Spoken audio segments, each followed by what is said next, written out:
ஏன் இந்த 4 ரோடுக்கு நடுவுல ஒரு தீவு மாரி ஒரு நகரை ஏன் நிர்மாணிக்க முடியாது அப்படிங்கிற எண்ணம் என் மனசுல ஏற்பட்டது. அதனுடைய விளைவாக தான் இந்த இடத்த நான் சூஸ் பண்ணேன். புரமோட்டர் அப்படிங்கிற முறையில அவங்க கண்ணுக்கு எது படாது அப்படின்னா, முள்ளுக்காடு படாது, ரோடினுடைய பள்ளம் மேடுகள் படாது, எவ்வளோ தூரம் பக்கம் அப்படிங்கிறது தான் மனசுல எந்த மாரி பிளான் பண்ணா சக்ஸஸ் ஆகணும்னு நினைப்பு தான் படும். எங்க மாரி ஒரு சில பீப்பிள் என்ன மனசுல வச்சுக்கிறாங்க, லாபம் ப்ளஸ் மக்களுடைய நல்வாழ்வு ப்ளஸ் ரெகக்னிஷன், நம்மனால இந்த சமுதாயத்துக்கு என்ன குடுக்க முடிஞ்சது, இதெல்லாம் சேர்ந்து தான் நம்ம ஒரு சொத்தா நாங்க நினைக்கிறோம். அமைத்திருக்கக்கூடிய நகரத்தில் 80 அடி ரோடு 60 அடி ரோடையும் கூட்டினீங்க அப்படின்னா 5 கிலோமீட்டர் வருது. ஒரே வீதியில் ஒரே நகரில் ஒரு மனிதனுக்கு தேவையான எல்லா பொருள்களையும் நீங்கள் பர்ச்சேஸ் பண்ணலாம். கோயம்புத்தூர் இன்னும் ஒரு சிறப்பான நகராக மேன்மையடையணுங்கிறது தான் என்னோடய விஷனாக இருக்குது.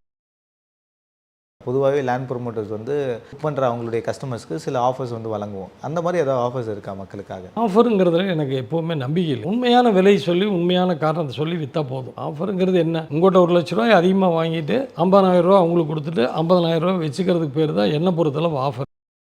கோயம்புத்தூரில் எல்லா நகரையோட கார்த்திபுரம் ஒரு மிகச்சிறந்த நகரமாக வரணும் அப்படிங்கிறதுல இந்த நகரம் கீழே போகிறதுக்கு எந்த காலத்தையும் நான் விட மாட்டேன். இந்த இடத்துக்கு எல்லா அம்சமும் இருக்குது. 4 பக்கம் ரோடு, ஹைட் பார்த்தீங்கன்னா 53 அடி எங்கள் இடம் மேலே இருக்கிறோம். அண்டர் கிரவுண்ட் கேபிள் எங்கேயுமே உயரே இருக்காதுங்க. நீர்வீழ்ச்சிகளை நிறைய இடத்துல விடுறோம். ஒரு ஸ்கூல் ஒன்று வருது, கிளப் ஹவுஸ் கட்டுறோம், மால் கட்டுறோம், உலகத்தரத்துக்கு அளவு கொண்டு வரோம்.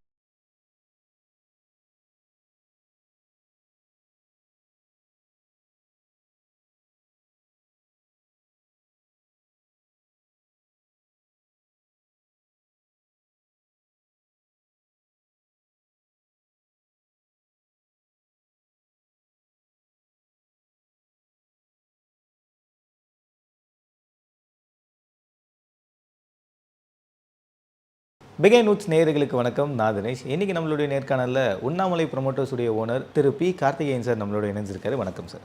வணக்கம். பொதுவாக லேண்ட் ப்ரொமோட்டர்ஸை பொறுத்த வரைக்கும் இந்த இண்டஸ்ட்ரி ரொம்ப காம்படிஷன் இருக்கக்கூடிய ஒரு பிளேஸ். இப்போ அடுத்த கட்டமாக கோயம்புத்தூரில் நீங்கள் கால் தடம் பதிச்சிருக்கீங்க.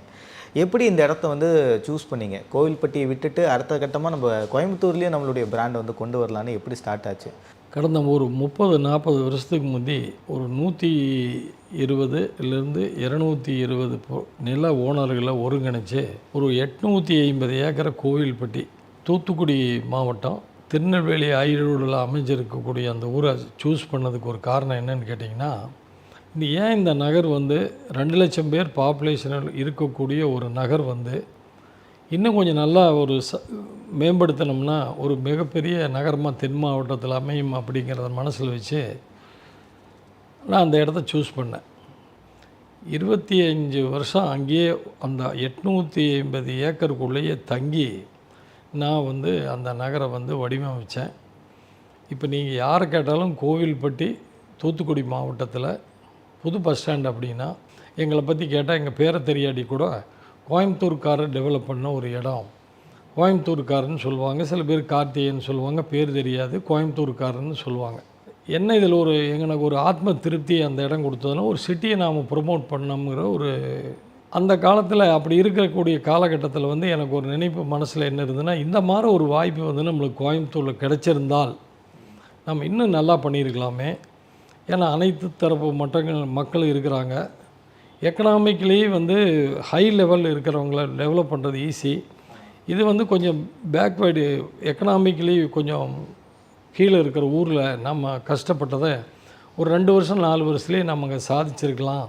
பட் இருந்தாலும் இது செய்யலாம் அப்படின்னு ஒரு மனசுக்கு பட்டதுனால 1 வருஷம் 2 வருஷம் 4 வருஷம் தள்ளி அதனுடைய அனுபவத்தின் பேரில் தான் நான் அங்கே இருக்கும்போது நினச்சேன், கோயம்புத்தூர் ஒன்று பண்ண முடியாதா அப்படிங்கிற போது எனக்கு ஒரு வாய்ப்பு நீலாம்பூரில் கிடச்சிது. இடத்த சுற்றி பார்த்தேன். சுற்றி பார்க்கும்போதே 4 பக்கம் ரோடு, ஒரு பக்கம் ஸ்டேட் ஹைவே ரோடு, இன்னொன்று அவனாசி ரோட்லேருந்து அப்ரோச் ரோடு, இன்னொன்று அரசூர் இணைக்கக்கூடிய ரோடுன்னு 4 ரோடு எனக்கு பார்த்த உடனே என் மனசுக்கு என்ன பட்டதுன்னா, ஏன் இந்த 4 ரோடுக்கு நடுவில் ஒரு தீவு மாதிரி ஒரு நகரை ஏன் நிர்மாணிக்க முடியாது அப்படிங்கிற எண்ணம் என் மனசில் ஏற்பட்டது. அதனுடைய விளைவாக தான் இந்த இடத்த நான் சூஸ் பண்ணேன்.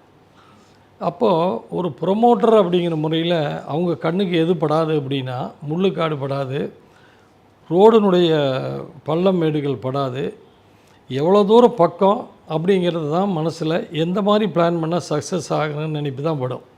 பட் பாமர மக்கள் சாதாரணமாக திங்க் பண்ணுறவங்களுக்கு என்ன தோணும்னா, இந்த முள்ளுக்காடு இல்லாமல் இருந்திருந்தால் எப்படி இருக்கும், ரோடு குறுகலாக இருந்திருந்தால் நல்லா இருந்திருந்தால் எப்படி இருக்கும், இந்த இடம் சரியில்லை அதனால் வேண்டாம் அப்படின்னு போயிடுவாங்க. அதை மனசில் வச்சு நான் என்ன பண்ணேன்னா, வாங்கி ஏன் ரோடை நம்ம அகலப்படுத்தக்கூடாது, அந்த வந்து மேடு பள்ளத்தை சரி பண்ணக்கூடாது, ஏன் எல்லா சௌகரியத்தையும் கொடுத்தா அது வந்து ஒரு நல்ல நகரமாக மாறாது அப்படிங்கிறது தான் என்னோடய மனசில் தோணுச்சு. அதனுடைய அடிப்படையில் ஒரு 120 பேர்கிட்ட 200 ஏக்கர் லேண்டை கவர் பண்ணி அதற்காக ஒரு 3.5 காலம் ரொம்ப சிரமப்பட்டு எல்லாத்தையும் வந்து ஒரு ஹியூமனிட்டிக் அப்ரோச்சுன்னு சொல்லுவாங்க, மனித நேயத்தோடு அணுகி தான் அந்த இடத்த வந்து நான் வாங்கினேன். சிட்டியில் இருக்கோம், நிறைய பேர் வந்து கோயம்புத்தூருக்கு சில பேர் மூவ் ஆகி வராங்க. இப்படி இருக்கக்கூடிய இடத்துல லேண்டுடைய வேல்யூவுமே அதிகமாக இருக்குது. ஸோ இப்படி காம்படிஷன் அதிகமாக இருக்கிற பிளேஸில் நீங்கள் இங்கே கொண்டு வந்து டவுன்ஷிப்பே பில்ட் பண்ணுறது இன்னும் பெரிய சேலஞ்சு. எப்படி இந்த சேலஞ்சை சமாளிக்க ஆரம்பிச்சிங்க? அதான் எனக்கு அனுபவம் வந்து ஒன்று கோயில்பட்டி, ரெண்டாவது வந்து பார்த்திங்கன்னா வியாபாரம் அப்படிங்கிறது லாபம் அப்படிங்கிறது தான் அடுத்தது ஈக்குவலாக வரும். பட் அந்த லாபம் அப்படிங்கிறதோட எங்கள் மாதிரி ஒரு சில பீப்புள் என்ன மனசில் வச்சுக்கிறாங்க, லாபம் ப்ளஸ் மக்களுடைய நல்வாழ்வு ப்ளஸ் ரெகக்னைஷன், நம்மளால் இந்த சமுதாயத்துக்கு என்ன கொடுக்க முடிஞ்சது, இதெல்லாம் சேர்ந்து தான் நம்ம வந்து ஒரு சொத்தாக நாங்கள் நினைக்கிறோம். ஆர்எஸ்புரம், நார்த் கோயம்புத்தூர், மேட்டுப்பாளையம் ரோடு, எந்த ரோடை எடுத்தாலும் மக்கள் தொகையினுடைய கூட்டத்தில் அப்படியே வந்து நெடுக கடைகளாக வந்ததான தவிர யாரும் இதற்காக ஒரு திட்டத்தை வந்து இட்டு இந்த நகரை இப்படி தான் நோக்கி கொண்டு போகணும் அப்படிங்கிற மாதிரி ஒரு வடிவம் அமைக்கலை. நீங்கள் நிறைய பேர் காம்படிஷன் அப்படின்னு சொல்கிறீங்க, எங்களை பொறுத்தளவு காம்படிஷனாகவே நாங்கள் யாரையும் நினைக்கிறதில்ல. என்றைக்கு நீங்கள் நல்லது செய்யணும்னு நினச்சி தொழில் இறங்கிட்டீங்களோ உங்களுக்கு காம்படிஷன் நீங்கள் தான், உங்களுக்கு காம்படிஷன் நீங்கள் தான் உங்களோட போட்டி போட்டுக்கணும் தவிர நாங்கள் யாரையுமே போட்டியாளராக நினச்சிக்கிறது இல்லை. ஒருத்தர் 200 இடத்துல பிளாட் போட்டுக்கிறாரு, 500 இடத்துல போட்டுக்கிறார், உலக பணக்காரரு, அதை பற்றியில எங்களுக்கு இல்லை. எங்களவுக்கு நாங்கள் நல்லா பண்ணுறோம். எங்களுக்குன்னு ஒரு சில வரைமுறைகள் இருக்குது, அதுக்குள்ளே ஈடுபட்டு செய்கிறோம். எங்களால் முடிஞ்ச நாங்கள் செஞ்சிட்ருக்குறோம். அதுக்காக வந்து உலக பணக்காரர் செய்கிறதையே உலகத்தில் இருக்கிற மக்கள் அத்தனை பேரும் செய்ய முடியாது. நாங்கள் இது செஞ்சதோட எங்களுக்கு வந்து மன திருப்தி கொடுக்குது. இந்த ஒரு ப்ராஜெக்ட் வந்து எனக்கு ஒரு பெரிய மன மகிழ்ச்சியை கொடுக்குது. சார், நம்ம ஒரு லேண்டு எடுத்துகிட்டு போகிறோன்னா டவுன்ஷிப்புன்றதை ரொம்ப சில பேர் தான் கொண்டு வராங்க. அதிகப்படியாக அந்த டவுன்ஷிப்புக்குள்ளே சில்ட்ரன்ஸுடைய ப்ளே ஏரியா இருக்கும், இல்லைனா வாக்கிங் ஸ்பாட் இருக்கும், ஃபுல்லாக கார்டனிங் பண்ணி வைப்பாங்க. லேண்ட் ப்ரொமோட்டர்ஸுடைய மெஜாரிட்டி பிளேசஸ் அப்படி இருக்கும். பட் நீங்கள் வந்து ஒரு உங்களுக்குன்னு ஒரு உண்ணாமலை காலேஜ் இருக்குது, ஸ்கூல்ஸ் இருக்குது. ஸோ நீங்கள் வந்து பசங்க வெளியிலே போவேன்னா ஒரு ஏரியாவே, ஒரு தனி தீவியே நான் உருவாக்குறேன்ற மாதிரி உருவாக்கியிருக்கீங்க. எதனால் இப்படி பண்ணலாம் அப்படின்னு முடிவு பண்ணிங்க? அதுக்கு காரணம் என்னென்னு கேட்டிங்கன்னா, இப்போ நாங்கள் அமைத்திருக்கக்கூடிய நகரத்தில் வந்துங்க 80 அடி ரோடு 60 அடி ரோடையும் கூட்டினீங்க அப்படின்னா 5 கிலோமீட்டர் வருது. 5 கிலோமீட்டர்னால் 10 கிலோமீட்டர் நீளத்துக்கு கடைகள் வரும். இந்த பக்கம் 5 கிலோமீட்டர், அந்த பக்கம் 5 கிலோமீட்டர்னா 10 கிலோமீட்டருக்கு கடை வரும்.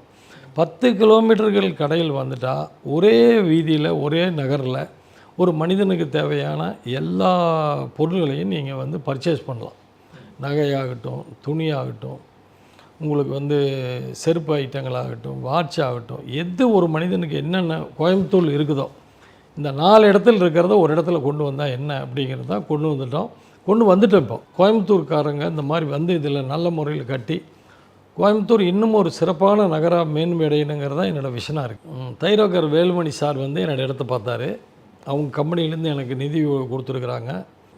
மார்டின் சாரும் எனக்கு வந்து ஹெல்ப் பண்ணியிருக்கிறார் ஃபைனான்ஷியல். அவங்க ஃபைனான்ஸ்லேருந்து எனக்கு கடன் கொடுத்துருக்குறாங்க. அவங்கெல்லாம் என்ன சொல்கிறாங்கன்னா, நீங்கள் நினச்ச மாதிரி இதை பண்ணிங்கன்னா இது தமிழ்நாட்டில் இல்லை, இந்தியாவிலேயே ஒரு பெரிய ஒரு பேர் சொல்லக்கூடிய ஒரு வீதியை வந்து இந்த ரோடு அமைஞ்சிரும் அப்படின்னு சொன்னாங்க. அது எனக்கு ஒரு உத்வேகத்தை எனக்கு கொடுத்தது.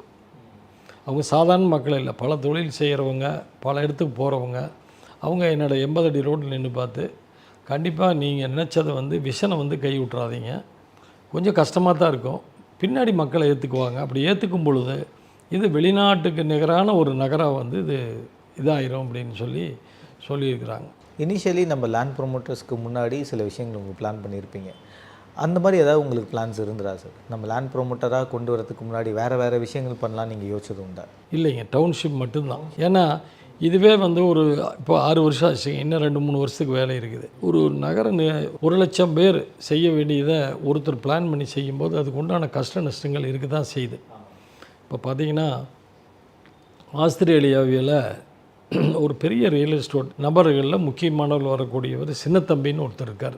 அவர் வந்து 5000 ஏக்கர் வந்து நிர்ணயம் பண்ணி ஒரு புதிய ஒரு டவுன்ஷிப்பை உருவாகியிருக்கிறார். யதார்த்தமாக நான் வந்து அந்த புக்கை வந்து படிக்கக்கூடிய சூழ்நிலை எனக்கு போன வருஷம் ஏற்பட்டது. அவரே என்ன சொல்லியிருக்காருன்னா, 100 ஆண்டு காலமாக பல லட்சம் பேர் செய்த ஒரு நகரத்தை ஒரு சில ஆண்கள் பெண்கள் தன்னுடைய தனிப்பட்ட முயற்சியாலும் ஆர்வத்தாலும் அந்த நகரத்தை ஒரே வருஷத்தில் மாற்றி காட்ட முடியும்னு சொல்லியிருக்கார். அவர் சொன்னதை வச்சு படித்து பார்த்துட்டு நான் இதை செய்யலை. பட்டு நாம் நினச்சிக்கிறதும் அவர் ஒரு மிகப்பெரிய ஒரு ரியல் எஸ்டேட் வேர்ல்டு லெவலில் சொன்னவரும் தமிழ்நாட்டுக்காரருடைய சொன்ன வார்த்தைகளும் பார்த்தா அப்போ நம்மளும் சரியான பாதையில் தான் போயிட்டுருக்குறோம் அப்படிங்கிறது பட்டுது. இப்போ நான் ஒரு பெரிய கார்ப்பரேட் கம்பெனி என்கிட்ட எக்கச்சக்கமாக பணம் இருந்திருந்தால் கண்டிப்பாக 2 வருஷத்தில் வந்து என்னால் வந்து இந்த டவுன்ஷிப் வந்து மிக உயர்ந்த ஒரு நிலைக்கு என்னால் எடுத்து போக முடியும். இப்போ நான் ஸ்லோவாக போகிறதுக்கு காரணம் என்ன, நாங்கள் ஒரு சாதாரண கம்பெனி இப்போ தான் டெவலப் ஆகிட்டுருக்குறோம். அதனால் கண்டிப்பாக எங்களுடைய இலக்கு அடைஞ்சிரும். 1 வருஷம் 2 வருஷம் தாமதமாகும், அவ்வளோதான். எங்களுக்கு பொருளாதார வசதி உள்ள ஒரு கம்பெனிக்கு நான் நிர்வாக இருந்திருந்தால் டெஃபினட்டாக 2 வருஷத்தில் வந்து அதை மாற்றி என்னால் காட்டியிருக்க முடியும். பட் 2 வருஷங்கிறதே முன்னே அதிகபட்சம் இன்னொரு வருஷம் 2 வருஷத்தில் போகும், அவ்வளோதான். பொதுவாகவே லேண்ட் ப்ரொமோட்டர்ஸ் வந்து புக் பண்ணுற அவங்களுடைய கஸ்டமர்ஸ்க்கு சில ஆஃபர்ஸ் வந்து வழங்குவோம். லான்ச்சிங் ஆஃபர் மாதிரி இருக்கும், இல்லை ஏர்லி பேர்ட் ஆஃபர்ஸ் சில வந்து கொடுப்பீங்க. அந்த மாதிரி ஏதாவது ஆஃபர்ஸ் இருக்கா மக்களுக்காக? எதுவுமே நாங்கள் இல்லைங்க. ஏன்னு கேட்டிங்கன்னா ஆஃபர் அப்படிங்கிறதுனாலே நாங்கள் எங்கேருந்து எடுத்து கொடுக்குறோம் நாங்கள் நினைக்கிறேன்னா அந்த லாபத்துலேருந்து தான் எடுத்து கொடுக்குறோம். அதனால் அந்த ஆஃபருங்கிறதுல எனக்கு எப்போவுமே நம்பிக்கை இல்லைங்க. உண்மையான விலை சொல்லி உண்மையான காரணத்தை சொல்லி விற்றா போதும். இது வந்து கொஞ்சம் மேலோட்டமாக படித்தவங்க, எபோ மிடில் லெவல் யோசிக்கிறவங்க எதுக்காக இந்த ஆஃபர் கொடுக்குறாங்க, நம்ம ஆஃபரில் போய் ஏமாறக்கூடாது அப்படின்னு நினைக்கிறவங்களுக்காகத்தான் இந்த நகர் நிர்மாணம் பண்ணியிருக்கிறேன். இது வந்து அது வாங்கினா இது ஃப்ரீ, இது வாங்கினா அது ஃப்ரீ, அப்படிப்பட்டது கிடையாது. இதுக்கு வந்து என்ன விலை, நியாயமான விலை அது கொடுத்தா போதும் அப்படிங்கிறது தான்.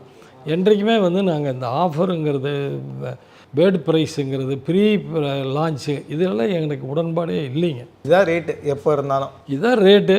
அது நம்ம வந்து ஒரு வேண்டியப்பட்டவங்களுக்கு, நம்ம நண்பர்களுக்கு கொஞ்சம் குறைச்சி, அது வந்து வியாபாரத்தில் வந்து இப்போ ஒரு பாசத்தின் காரணமாக செய்கிறதுங்க. அதுக்காக வந்து பெரிய வேரியேஷன் நாங்கள் டெஃபரெண்ட்டாக என்றைக்குமே செய்ய மாட்டோம். நாங்கள் வந்து ஒரு எப்படி தான் செய்யணும் பிஸ்னஸ் அப்படிங்கிறதுல வந்து எங்கள் நாம் செய்யுமே எங்கள் இதையும் நாங்கள் என்றைக்கு மாற்றிக்க மாட்டோம். அட்ராக்டிவான டேர்ம்ஸ் எல்லாம் போட்டு காசை குறைச்சி விற்காம, குறைக்கிற மாதிரி குறைச்சி ஏற்றி விற்காம இதான் அமௌண்ட்டு. அது வந்து இந்த வியாபாரம் இல்லை, எந்த வியாபாரத்துலையும் வந்து இனிமேல் வருங்காலத்தில் அதெல்லாம் எடுபடாது. ஆஃபருங்கிறது என்ன, எங்கேருந்து கொடுப்பாங்க ஆஃபர்? இவங்க வீட்டில் இருந்தால் எடுத்து கொடுப்பாங்க. உங்கள்கிட்ட 1 லட்ச ரூபாய் அதிகமாக வாங்கிட்டு 50,000 ரூபா அவங்களுக்கு கொடுத்துட்டு 50,000 ரூபா வச்சுக்கிறதுக்கு பேர் தான் என்ன பொறுத்தளவு ஆஃபர். அந்த ஆஃபர் வேண்டியதில்லை, அதை அவங்களுக்கு பணமாகவே திருப்பி கொடுத்துடலாம். இப்போ நம்ம கோயம்புத்தூரில் இந்த இடத்துல லேண்ட் வந்து லான்ச் பண்ணியிருக்கீங்க சார். அடுத்த கட்ட ப்ராஜெக்ட்ஸ்லாம் என்ன பண்ணுறீங்க சார்? நாங்கள் நிறைய பேர் இது முடிச்சுட்டு இடம் வாங்க ரெடியாக இருக்கிறோம் அப்படின்னு சொல்லும்போது நிறைய வந்து மீட் பண்ணி இங்கே இடம் இருக்குது பாருங்கள், அங்கே இடம் இருக்குது பாருங்கன்னு சொல்லுவாங்க. நான் பொதுவாக எல்லா இடத்தையும் பார்த்துருவேன். பார்த்துட்டு இந்த இடம் எதுக்கு சூட் ஆகும் அப்படிங்கிறது என் மனசில் படும். அதுக்கு தகுந்த மாதிரி நாங்கள் வியாபாரத்தை மாற்றிக்குவோம். இப்போ இருந்தே பிளான் பண்ணி இதே மாதிரி இன்னொரு டவுன்ஷிப் அப்படிங்கிறது நடக்காதுங்க. இன்னொரு இடம் வாங்கும்போது அதுக்கு அந்த இடம், அந்த ஏரியாவுக்கு, அந்த டவுனுக்கு எது சூட்டபிலிட்டியோ அங்கே அது பண்ணால் தான் சக்ஸஸ் ஆகும். கார்த்திபுரம் உங்கள் பேர்லேருந்து இது பொதுவாகவே வந்து நல்ல கேள்விங்க, அருமையான கேள்வி, எனக்கு பிடிச்ச கேள்விங்க கூட. நான் வந்து எப்போவுமே என்னுடைய நகருக்கு இது வரைக்கும் எதுக்குமே என்னுடைய பெயரை வைக்கக்கூடாதுன்னு தான் நான் வந்து உடன்பாடோடு சொல்லுவேன். ஏன்னா பேருங்கிறது வந்து எப்படின்னா, நம்ம வாழ்ந்து மறைந்ததுக்கப்புறம் மற்றவங்க மதித்து அதுக்கு பேர் சூட்டினா தான் அதுக்கு மரியாதை. நாம் ஒரு பொருளை வாங்கி நாமளே அதுக்கு பேர் வச்சுக்கிறது மரியாதை இல்லை. கார்த்திபுரம்னு எதுக்கு வச்சேன் அப்படின்னா, நான் யோசித்து பார்த்துட்டே இருந்தேன். யோசித்து பார்க்கும்போது எந்த பேர் வச்சா வந்து இந்த நகர் சிறப்பாக வரும், எப்படி மக்களுக்கு இதை புரிய வைக்கிறது பேரில் அப்படின்னு பார்க்கும்போது எனக்கு காந்திபுரத்து மாதிரி கார்த்திபுரத்தை ஒரு இடத்த கொண்டு வரோம் அப்படிங்கிற போது எது சரியாக வரும் அப்படின்னா, அது ஒரு தாமரை நகர்னால, ஒரு ரோஜா நகர்னால கொஞ்சம் சொல்கிறதுக்கு லேட் ஆகுங்கிறதுனால காந்திபுரம் கார்த்திபுரம் அந்த ரைமிங் சரியாக இருக்கிறதுனால தான் வச்சேன். இப்போ நான் ஃப்ரெண்ட்ஸுக்கிட்ட கேட்குறாங்க, என்ன விலைங்க கார்த்திபுரத்துலேன்னு கேட்குறாங்க. காந்திபுரத்தில் என்ன விலையோ கிட்ட அது வேண்டாங்க, பாதி விலை எனக்கு கொடுங்க அப்படின்னு சொல்கிறோம். அப்போவே அவங்களுக்கு புரியுது, என்னடா அது காந்திபுரத்தில் இவ்வளோ விலை இருக்குது. ஆமாங்க, காந்திபுரம் மாட்ட ஆக போகுது கார்த்திபுரம். அதனால் காந்திபுரத்தினுடைய விலையில் இப்போதைக்கு கொடுத்தீங்கன்னா பாதி விலை கொடுத்தா போதும் அப்படின்னு சொல்கிறோம். அது எங்கள் வியாபாரத்தில், எங்கள் மார்க்கெட்டிங்கு வந்து எங்களுக்கு ரொம்ப ஹெல்ப்பாக இருக்குது. என்னுடைய விஷன் வந்து எல்லா நகரில், கோயம்புத்தூரில் எஸ்பெஷலி கோயம்புத்தூரில் எல்லா நகரையோட கார்த்திபுரம் வந்து ஒரு மிகச்சிறந்த நகரமாக வரணும் அப்படிங்கிறதுல எனக்கு வர அனைத்து முயற்சிகளையும் நான் எடுத்துக்குவேன். இந்த நகரம் கீழே போகிறதுக்கு எந்த காலத்தையும் நான் விட மாட்டேன். காரணம், என்னுடைய வீட்டுக்கு கொடுக்குற மரியாதையை விட இந்த நகருக்கு நான் அதிக மரியாதை கொடுக்குறேன். நான் புதுசாக வீடு கட்டிகிட்டு இருக்கிறேன், அதை கூட மாதத்துக்கு ஒரு தடவை தான் போய் பார்க்குறேன். ஆனால் இது தினம் வந்து பார்க்குறேன். அதுலேருந்து உங்களுக்கு புரியும் நினைக்கிறேன் நான் எந்த அளவுக்கு இந்த இடத்த நேசிக்கிறேன்னு. இன்னொன்று பார்த்தீங்கன்னா, இந்த இடத்துக்கு எல்லா அம்சமும் இருக்குது. 4 பக்கம் ரோடு, 4 பக்கம் ரோட்டில் குடியிருக்கிறவங்கனால ராஜயோகம் அரசன் தான் வந்து 4 பக்கம் ரோட்டுக்கு நடுவில் குடியிருக்க முடியும். அவனாசி NH ரோடுக்கு மேலே ஹைட் பார்த்தீங்கன்னா 53 அடி எங்கள் இடம் மேலே இருக்குது. அதான் டாப் பாயிண்ட், டாப் ஸ்லிப் மாற ஊட்டியில். இப்போ கோயம்புத்தூரில் வந்து அவனாசி டு நம்ம உள்ள ரோடு வருது இல்லைங்களா, அவனாசி ரோடு. அந்த அவனாசி ரோட்லேருந்து எங்கள் இடம் வந்து 53 அடி நிலமட்டத்துலேருந்து மேலே இருக்குது. அப்போ இதில் என்ன அட்வான்டேஜ்னு கேட்பீங்க. கேட்டால் காற்று என்றைக்கு எவ்வளோ கட்டடங்கள் வந்து நாளைக்கு 50 வருஷம் கழித்து எல்லாமே நகராக மாறினா கூட அந்த இடத்துல காற்று வந்து நல்லா வரும். 53 அடி மேலே இருக்குது. இதெல்லாம் பார்த்து நான் வாங்கலை, இயல்பாக அந்த இடத்துக்கு இது அமைஞ்சிருக்கு. இந்த மாதிரி வேறு என்னென்ன சிறப்புகள்லாம் இருக்குது சார்? இதில் வந்துங்க ரியல் எஸ்டேட்டில் இதுவரை செய்யாத சிறப்புகளை எல்லாத்தையும் கொண்டு வரணும். வெளிநாடுங்கிறாங்க, வெளிநாடு மாதிரி ஏன் நம்ம கொண்டு வர முடியாது அப்படிங்கிறத நான் நினச்சேன். அண்டர் கிரவுண்டு கேபிளுங்க. கோயம்புத்தூரில் முதல்ல பவானி ஆற்று தண்ணி ஒரு நகரத்துக்கு வர்றது இதுதான், கார்த்திபுரத்துக்கு மட்டும்தான் சப்ளை இருக்குது. ரெண்டாவது வந்து பஞ்சாயத்து போர்வெல் போட்டு அதிலேருந்து தண்ணி எடுக்கிற மாதிரி பிளான் பண்ணியிருக்கிறோம். இன்னொன்று வந்து அத்திக்கடவு தண்ணி காமனாக எல்லாத்துக்கும் வருது, அதுக்கு ஒரு டேங்க் கட்டியிருக்கு. அப்போது ஒரு வீட்டுக்கு 3 பைப் கனெக்ஷனை கொடுக்குறோம். அண்டர் கிரவுண்டு கேபிள் எங்கேயுமே ஒயரே இருக்காதுங்க, அந்த மாதிரி கேபிள் போட்டு ஸ்டாண்டர்டாக பண்ணியிருக்கிறோம். சாக்கடை வசதிக்கு என்ன பண்ணியிருக்கிறோம்னா, ட்ரன்ச்சு கார்பரேஷனில் போடுற மாதிரி இப்போ போட்டு அது ரீசைக்கிளிங் பண்ணி தண்ணி சுத்திகரிக்கப்பட்டு திரும்ப செடிகளுக்கு வர மாதிரி ஏற்பாடையும் பண்ணியிருக்கோம். ஸ்ட்ரீட் லைட் பார்த்தீங்கன்னா பெங்களூர் ஏர்போர்ட்டில் என்ன மாதிரி ஸ்டைலாக இருக்குதோ அந்த மாதிரி லைட் தான் போட்டிருக்கோம். ஆர்ச் பார்த்தீங்கன்னா நீங்கள் வந்து இது வரைக்கும் சவுத் இந்தியாவிலேயே இந்த மாதிரி ஒரு ஆர்ச் 225 அடி நீளத்துக்கு ஒரு முகப்பு வந்து யாரும் அமைக்கலை. பார்க்குக்கு 10 கோடி ரூபா செலவு பண்ணுறோம். நீர்வீழ்ச்சிகளை நிறைய இடத்துல விடுறோம். ஸ்கூல் ஒன்று வருது, க்ளப் ஹவுஸ் கட்டுறோம், மால் கட்டுறோம், எல்லாமே கொண்டு வரோம். எல்லாமே உலகத்தரத்துக்கு அளவு கொண்டு வரோம். நம்ம அந்த மாதிரி தான் திங்க் பண்ணியிருக்கேன். அந்த மாதிரி வரும். நிச்சயமாக இது ஒரு சிறந்த நகரமாக வருங்கிறதுல எனக்கு எந்த விதமான ஒரு ஐயப்பாடும் இல்லை. சார், பொதுவாக ஒரு லேண்டு வாங்குகிறோன்னா அந்த லேண்டுடைய ப்ரைஸை வந்து இப்போ வாங்கும்போது ஒரு ஸ்கொயர் ஃபீட் 5000 ரூபாய்க்கு வாங்குறாங்கன்னா ஒரு 10 வருஷம் கழித்து அது அட்லீஸ்ட் ஒரு 8000 ரூபாவாவது ஏறணும், இல்லை 10000 ரூபாவாவது ஏறணும், டபுள் ஆகணும்னு ஆசைப்படுவாங்க. ஸோ இப்போ வாங்கக்கூடிய இந்த கார்த்திபுரம் எப்படி அப்ரிஷியேட் ஆகும்னு நினைக்கிறீங்க? இதுவும் நல்ல கேள்வி தான். இது ரொம்ப நாளாக எனக்கு ஒரு சந்தேகம் இருக்குது. எதுக்காக லேண்டு மட்டும் அப்ரிசியேஷன் ஆகணும்னு நினைக்கிறாங்க? லேண்டு அப்ரிசியேஷன் ஆகிறது கூட ஓகேங்க, வீட்டு மனை வந்து அப்ரிசியேஷன் ஆகிறதுல என்ன பிரயோஜனம்னு எனக்கு புரியல. வீடுங்கிறது வந்து ஒரு நல்ல இடத்துல, அமைதியான இடத்துல அமைஞ்சிருக்கணும். வீட்டை நம்ம விற்க போகிறதில்ல, நம்ம என்ஜாய் பண்ணுறோம். ஒரு மனிதனுடைய வாழ்நாளில் 75% நேரத்தை நம்ம வந்து வீட்டில் தான் கழிக்கிறோம். அந்த வீடு எப்படி இருக்கணும்? நம்மளுக்கு மன மகிழ்ச்சியை கொடுக்கணும், நல்ல சந்தோஷத்தை கொடுக்கணும். வெளியில் வரும்போதே வந்து வெளியில் போகும்போது எதுக்காக நாங்கள் நீர்வீழ்ச்சியெல்லாம் போட்டு இந்த மாதிரி ஹார்ஸு சைனாலேருந்து பொம்மை இம்போர்ட் பண்ணி அட்மாஸ்பியர் ஏற்படுத்திக்கிறேன்னா, வெளியில் போகும்போது ஒரு டென்ஷன் ஃப்ரீயாக சந்தோஷமாக ஆஃபீஸ் போனால் தான் நம்மளுக்கு அங்கே இருக்கிறத வந்து நல்ல முறையில் இயங்குங்கிறது மனசில் வச்சு தான். அதே மாதிரி ஸ்ட்ரெஸ்ஸோடு உள்ளே வரும்போது எல்லா சிலைகள் லைட் இதெல்லாம் பார்க்கும்போது நம்ம மனசு மறுபடியும் வந்து காம் ஆயிடுது. இதுதான் வந்து கான்செப்டுங்க. வீடு வந்து அப்ரிசியேஷன் ஆகிறதுங்கிறது ரெண்டாவதுங்க. அந்த வீடு வந்து இப்போ நான் உங்களை கேட்குறேன், 20 இடத்துல நீங்கள் சைட் வச்சுருக்கிறீங்க, 50 சைட் வச்சுருக்கிறீங்க தமிழ்நாடு பூரா. நீங்கள் எங்கே வீடு கட்டுவீங்க? நம்மளுக்கு எது கம்ஃபர்டபுளாக இருக்கும், எது சந்தோஷமாக இருக்குது, எது நல்லா இருக்குது, எங்கே இருந்தால் நம்ம ஆரோக்கியமாக இருக்கலாம், எங்கே இருந்தால் இன்னொரு 50 சைட் வாங்கலாம் அப்படிங்கிற மூளை வரும். அப்படிங்கிற இடத்துல தான் நீங்கள் குடியிருப்பீங்க. அந்த இடம் தான் கார்த்திபுரம். சரிங்களா? அதுக்காக நான் அப்ரிசியேஷன் ஆகலின்னு சொல்ல, கண்டிப்பாக ஆகும். எல்லா இடம் விற்கும்போது ஏன் இந்த இடம் அப்ரிசியேஷன் ஆகாது?